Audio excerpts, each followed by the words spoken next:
Ashamaa harka fuudhee kabajamtootaaf jaalatamtoota maatii kiyyaa lammii akkam jirtan akkamiisaatii fi yeroo kana geessanii isiniin jedha. Anis obboleettiin keessan nagaa fayyaa koodha. Isinis bakka jirtanitti nageenya araarri waaqayyoo isiniif yaa baay'atu isiniin jedha. Obboloota koo warroon na cinaa dhaabbattanii na jajjabeessaa jirtan hundi keessanuu guddaa galatoomaa isiniin jedha. Anis immoo sababa adda addaarraa kan ka'e baay'ee tokko badeetuman dhufaas isiniin jedha. Egaa akka obboloota koo har'a viidiyoo gabaabduu wayii isiniif hojjechuun barbaada. Viidiyoon kunis maalidha? Har'a shurrubbaa waliin dhaanna jedhee tanani gara keessan dhufe kottaa shurrubbaa waliin yaa dhaannu isiniin jedha. Shurrubbaa kana akkamiin dhaadda kiyyaa naan jechuu dandeessanii. Baay'ee tokko yeroo dadhabnetti kan nu fayyaduu fi akkasumas immoo yeroo miiccannee kaaneef kan mataa keenyaaf gaarii ta'u dhaachuu barbaada jechuudha. Mee walumaa yaalaallu akkamitti akka dhaadhu. Kanaafuu viidiyoo kana laayik, sheer, sabskiraayib gochuudhaan na cinaa dhaabbadhaa isiniin jedha. Warroon dura maatii kiyya taatanii jirtan hundi keessanuu guddaa galatoomaa isiniin jedha. Baay'ee tokko dadhabeen jira.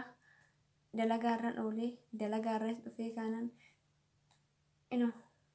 shaaworiin galee shaaworii galees baanaan immoo haganaaf goggoogutti taa'een eegee isiniin jedha. Obboloota kooyi meeqaa amma immoo waliin yaa dhaannu isiniin jedha.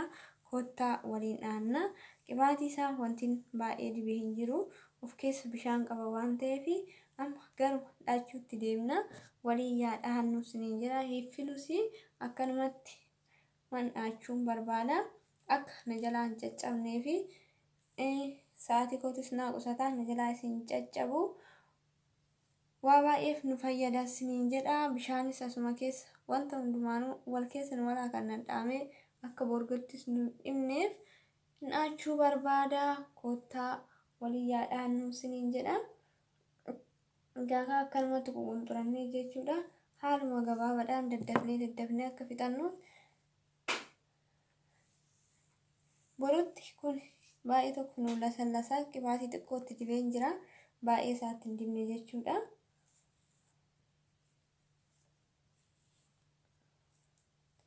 Maaliif amma sa'aatii miicnee kaane kana guddisnee yookaan immoo irraa gadees ta'u yookaan qulxuuris ta'u dhaachuutti baay'ee tokko nuuf fudha.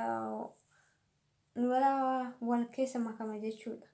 Kanaafuu akka wal keessa nu walaa makamneef immoo haala gabaabaa kanaan akkanatti yaa dhaannu isiniin jechuun barbaada. Warroonni duraan akkanatti fayyadamaa jirtanis walirraa barannaa, warroonni hin fayyadamnes immoo walirraa barannaa isiniin jedha. Mee ilaalaa akaakinoo akkanatti walitti isin qayyaxamu haga amma borganamaatti.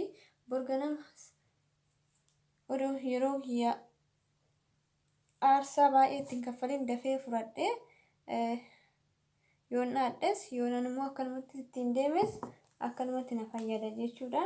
Kanaafuu baay'ee tokko yeroo nu qusataa mataa keenyaafis immoo baay'ee barbaachisaadha. Mataan keenyas nu walaan caccabu akkuma miicannee saniin yookaan dafnee dhaanne yookaan immoo akkasumatti rafuurraa haala kanaa yoo fayyadamne borganamaafis immoo baay'ee barbaachisaadha isiniin jedha. Mataa keenyas kinoo obboloota koo kana fakkaataa isiniin jedha. Mul'ata isinitti dheenaafii qaba. Kinoo akkanatti addee daqiiqaa 2 yookaan 3 waan nutti fudhanne akkanatti ganamas immoo dafnee yoo furu wanta nu rakkisuu miti jechuudha. Waan nu rakkisuu miti akkanatti erga fixan waan akkanan dhaanne caccabina mataa keenyatiifis ni fayyada jechuudha.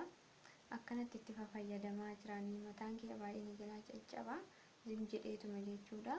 Kanaafuu hundi keenyayyuu itti haa fayyadamnu isiniin jedha. Viidiyoon kun yoo isinitti tole laayik, sheer gochuu hin dagatinaadha. Turtiin keessan turtii gaarii isiniif yaa ta'u. Baay baay fayyaa ta'a.